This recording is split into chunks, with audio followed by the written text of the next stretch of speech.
How do you do? This is Clive, Brook. November the 2nd, 1917. Regent Square, Bloomsbury, London. A street scavenger known to his friends as Jack the Sweeper, no relation to Jack the Ripper, is going about his usual business of sweeping up the leaves and debris of a London square when he comes across a parcel wrapped in sacking just inside the railings of the garden.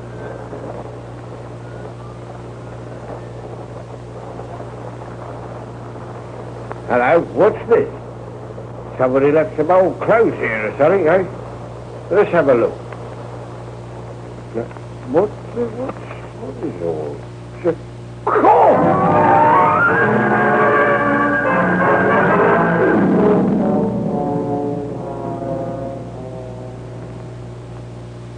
Yes, of course, you are right.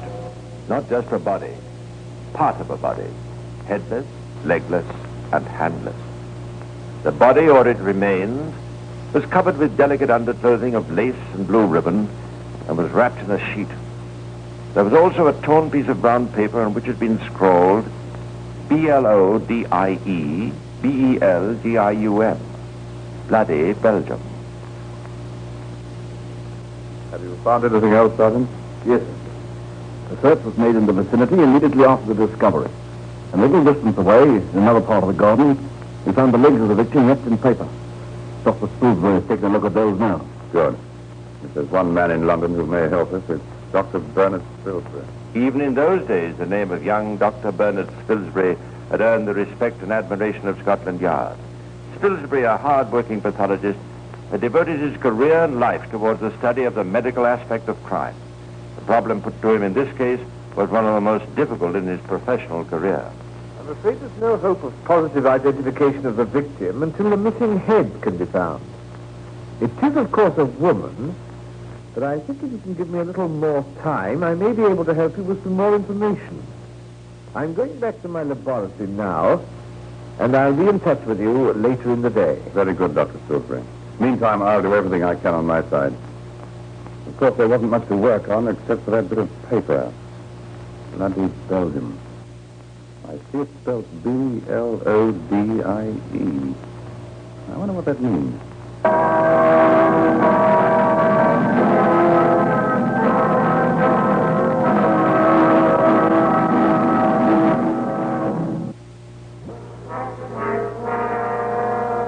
Although World War I was at its height, London was horrified by the atrocious murder of this unknown woman.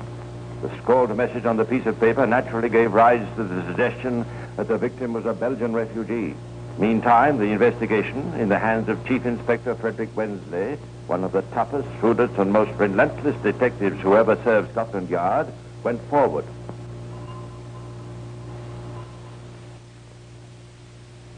Now, give a knock, Sergeant.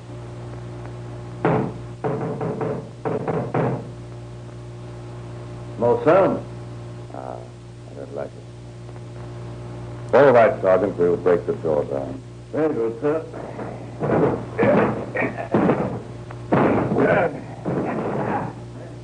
All right, I'll go first. Now, this is the place, all right. There's an appointment here, sir. Apparently. All those bedclothes in the corner. Check them over, Sergeant, and see if they match with the sheet we have. Looks like it, sir. And the second of this counterfeit, covered with blood. Yes, I see. And over here, sir, there's a bucket. It's full of water. Looks as though there's blood in it, too. The murder may have been committed here. All the same, there are one or two things I don't quite understand. We'll get Dr. Bernard Spilsbury along and see what he thinks of it.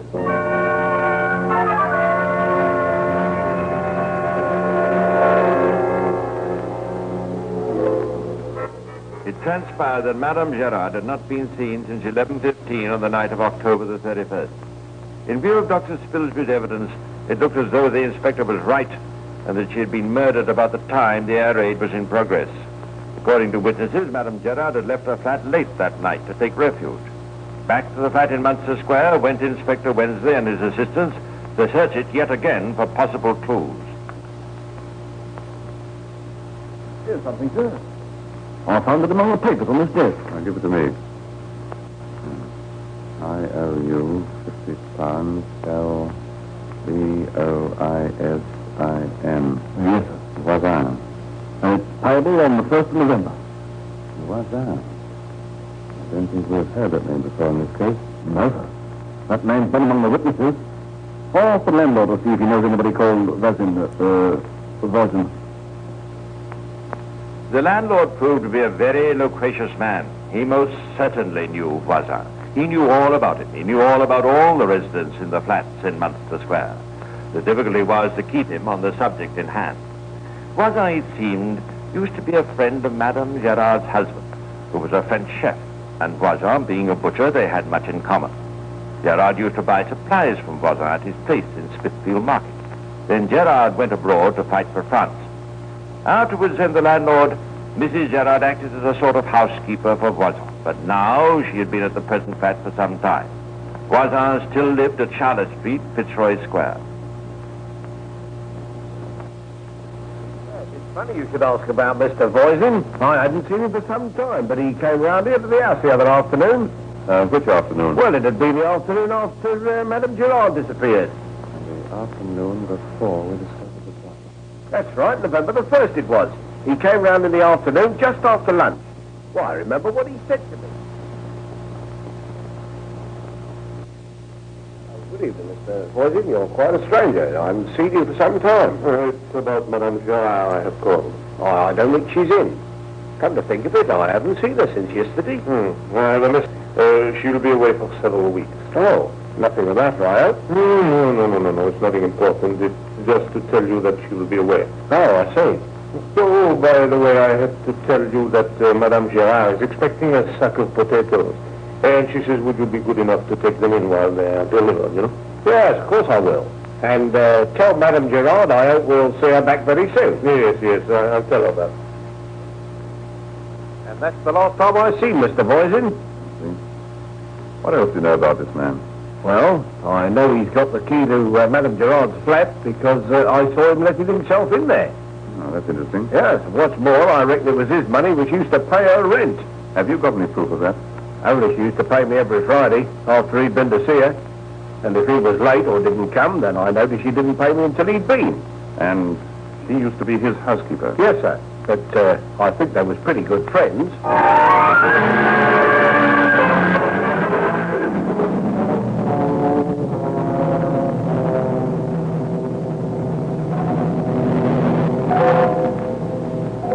Scotland Yard detectives reconnoitred Voisin's address in Charlotte Street and found that he lived in a basement flat near some stables.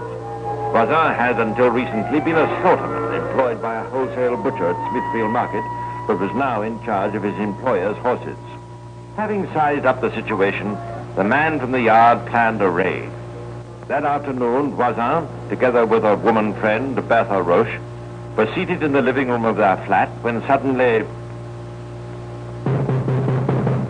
Well, what in the name of the devil? All right, Monsieur Voisin, we're the police. Oh, there I What do you want?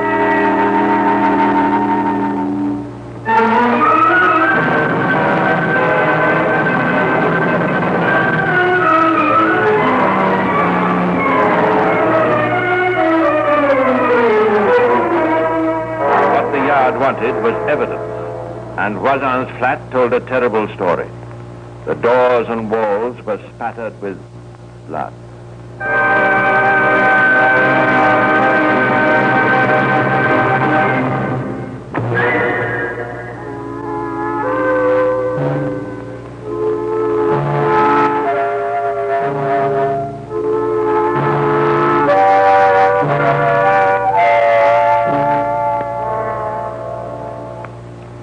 Examination of Voisin's flat left no doubt that it had been the scene of an awful crime.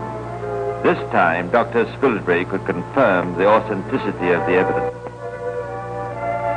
All right, Monsieur Voisin. I think you'll have to come along with me to Bow Street. Must she come too? Yes, I shall want the lady as well. May I pack some of my things? I'm afraid at the moment I can't allow you to touch anything or take it away with you. Very well. Come along now. While Voisin and Bertha Roche were taken to Bow Street, detectives questioned their neighbors for further evidence. It appeared that on the night of October the 31st, the voices of two women in violent altercation had been heard coming from Voisin's room. This had not commanded much attention at the time on account of the air raid. At about 8 o'clock the following morning, Bertha Roche had been seen by one of her neighbors drawing water from a tap. The neighbor spoke to her, and she replied that Voisin had been killing a calf and that she was fetching water to wash his shirt. Voisin was searched, and the key to the door of a cellar in Charlotte Street was found in his pocket. Detectives were dispatched to search the cellar, and there, buried in a tub of sawdust, they found the missing head and hands of the murdered woman.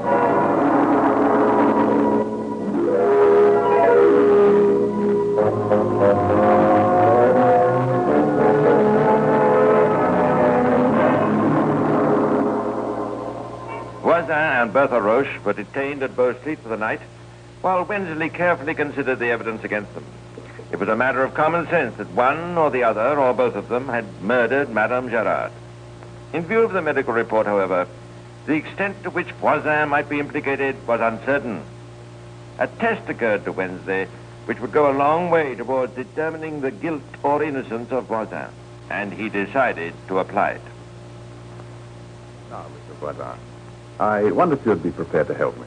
What do you want me to do? Have you any objection to writing the words Bloody Belgium on this piece of paper? No, not at all. There you are. Thank you.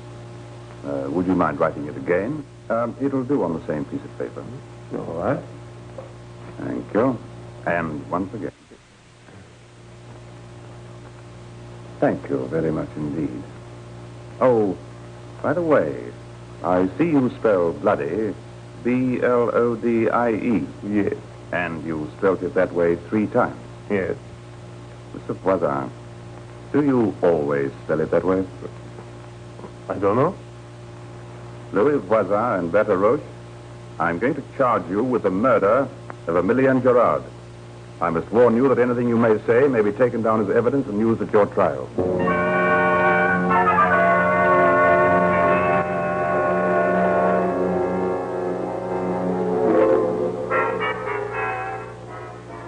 Two days later, Voisin volunteered a statement.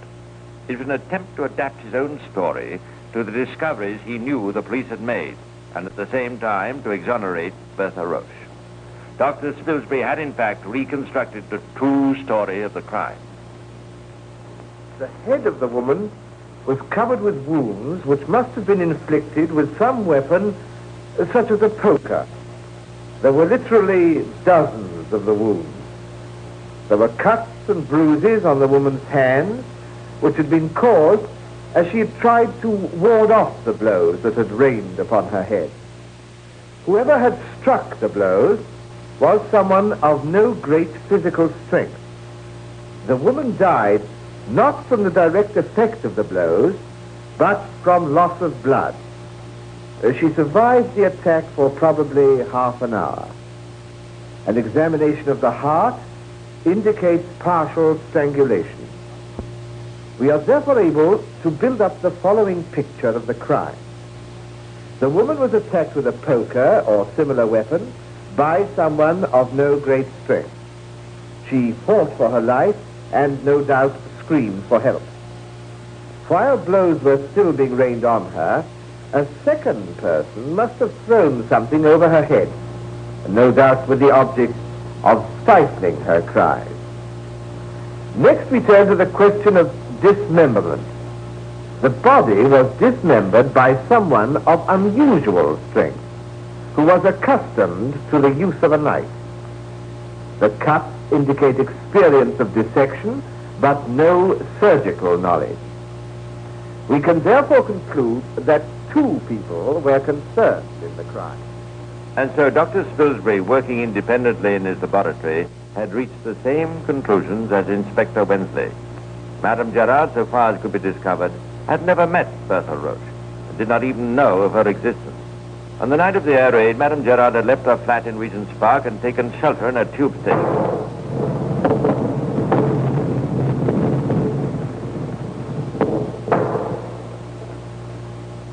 The rest can only be surmised, but we can imagine that when the all-clear signal was given, the crowd of frightened refugees was turned out so that the tube station could be closed for the night.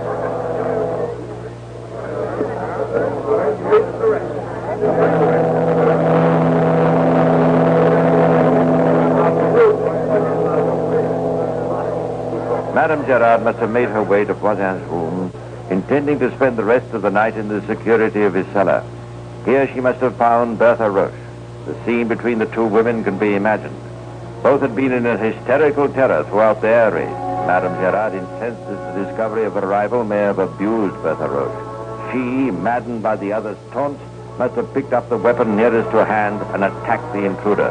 Voisin, sleeping in the next room, must have been awakened by the noise, rushed into the room, thrown a towel around the head of the screaming woman.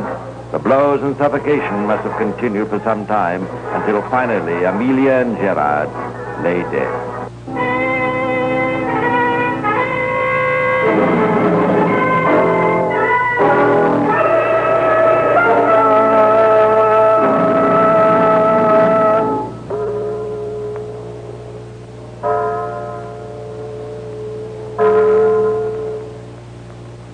Imagine Voisin and Bertha Roche sitting up all night, talking of ways and means of disposing of the body.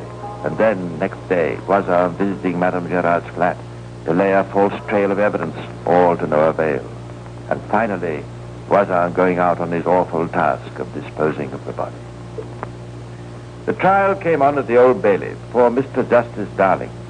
Spilsby and Wensley were convinced in their own minds that Bertha Roche must have attacked Madame Gerard, but there could be no legal proof of this. A submission was made on her behalf that there was no case to go to the jury, and the judge gave his ruling.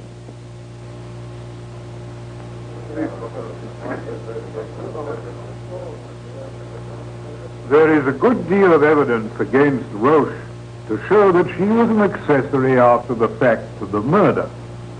But there is not evidence to prove that she necessarily took part in the crime itself.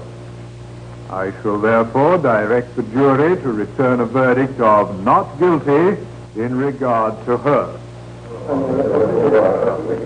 Bertha Roche was thereupon discharged, and the trial continued with Voisin alone in the dock. The evidence of Dr. Spilsby decided the case for the prosecution. The jury took only a quarter of an hour to decide that Voisin was guilty. Mr. Justice Darling passed sentence of death in French.